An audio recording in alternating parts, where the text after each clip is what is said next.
If you love movies and movie discussions, you've come to the right place. Who am I, you ask? I am the Wiz, and I'm here today to review the 2013 second movie from the reboot series, Star Trek Into Darkness, starring Chris Pine, Zachary Quinto, Zoe Saldana, Carl Urban, and Benedict Cumberbatch, directed by J.J. Abrams. The crew of the Starship Enterprise returns home after an act of terrorism within its organization destroys most of Starfleet and what it represents, leaving Earth in a state of crisis.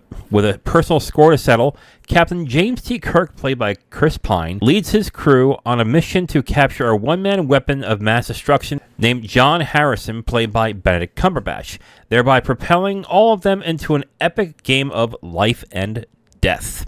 From what I have seen on some reviews, and from what I remember when this film came out, is that people liked it, but specifically Star Trek fans had some issues with this movie, and I'm going to guess as to what it is, but before I get started with that, the first thing I want to say is that this film is just basically more of the cast and characters. That's more of a good thing. I think the main people that you're going to be dealing with in the film are going to be Kirk, Spock, and Uhura.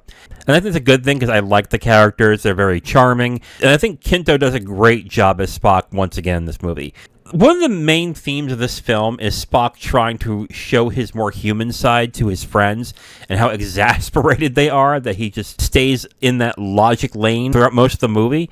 And that is what draws some of the drama between the characters in this film, including Bones and Kirk and Uhura.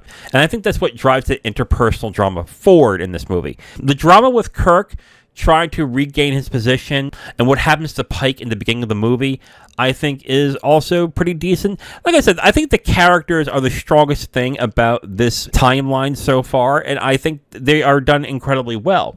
Now, let's get into the story itself, and the story is more of a thriller-drama mix, which I think is pretty good, but I also think the drama isn't as good as the thriller parts. After the first act, this is pretty much a very serious, thriller, drama-minded movie. There really isn't a lot of comedy going on. There's a little bit of Simon Pegg as Scotty doing some funny things, but other than that, it remains pretty serious throughout this film. And honestly, it is entertaining. It is a good time to watch, but the drama is kind of lacking, especially when the main drama is about Kirk and his relationship with Pike, and that you don't get to see much of Pike and his relationship other than he brought him to Starfleet, and he is continuing to vouch for him when he messes up. And then there's kind of the drama with Kirk skirting regulations just to get back at John Harrison in this movie. So with that, the drama is decent. But the thriller parts of the film, I think, are the much better parts of the film, especially when it comes to the action. When it comes to the drama, it's okay, but it's not as good as the thriller parts. But it's still watchable. It's still enjoyable. Now, I will say that the film has a good villain, and that is Benedict Cumberbatch as John Harrison. Now, I'm going to spoil a big thing about this villain, and if you don't know about this by now, I'm sorry, but here we come. Benedict Cumberbatch plays a guy named John Harrison. Who he actually is Khan. That is right, the villain from the second movie. I forget his entire full name, but sorry. Now again, I like Cumberbatch as the villain. I think he actually plays this ruthless killing machine incredibly well.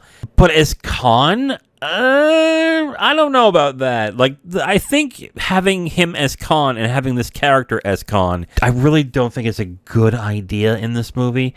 But I get the differences they tried to make with this Khan to what Montalban's Khan was. But if I'm comparing the two, Montalban's is so much better. He's much more charming. He's much more of a leader. In this movie, Benedict Cumberbatch's version is just a ruthless killer. There is no charm. There's no charisma. He might as well have been Vulcan, with the lack of depth in his character other than I'm killing everybody and I am taking what's mine and I'm ruthless and intelligent. That is all this guy is. And that's kind of a disappointment. The other thing that I do not like about this movie is the callbacks to Wrath. They just feel incredibly unnecessary. I'm not going to spoil those callbacks, but once you see these callbacks, they're going to be very obvious. And I just look at it and go, why didn't you just do something different with this? Once you notice these callbacks, I think you're going to be like me and go, I don't know why they did this. Is it going to ruin the movie?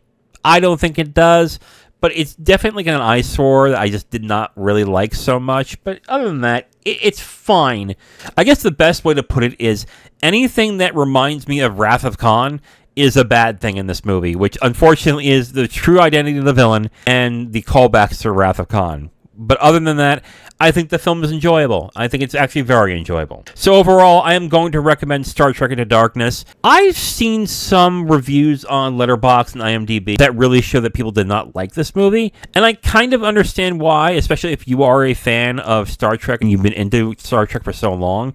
I can understand why people don't like the interpretation of Khan in this movie. I think Benedict Cumberbatch is actually decent as the villain. I think him being Khan is a bad idea. I would actually agree with that part. But really, the thing to watch for this movie are the characters and some of the action, which I think are very good. And I think that's really the plus of this film. So, overall, I will recommend Star Trek Into Darkness. Check it out on Paramount Plus or wherever you can watch this movie. Now, if you want my full review on this movie, you can go to my website at IamTheWiz.com. You'll have my full written review right on the site, along with a link to the video that has this review that you've just listened to. All right, so for Thursday, I'll be reviewing Challengers, directed by Luca Guadagnino. Thursday, me and Zero are going to be reviewing Furiosa, a Mad Max saga, directed by George Miller.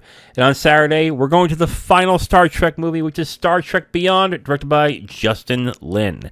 I remember seeing this about a decade ago and not liking it so much. But then again, people who didn't like Star Trek Into Darkness like this more, so maybe my thoughts will change.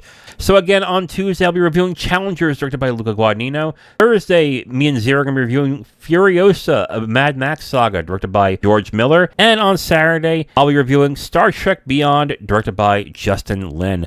I am The Wiz, and I'll talk to you next time. Bye.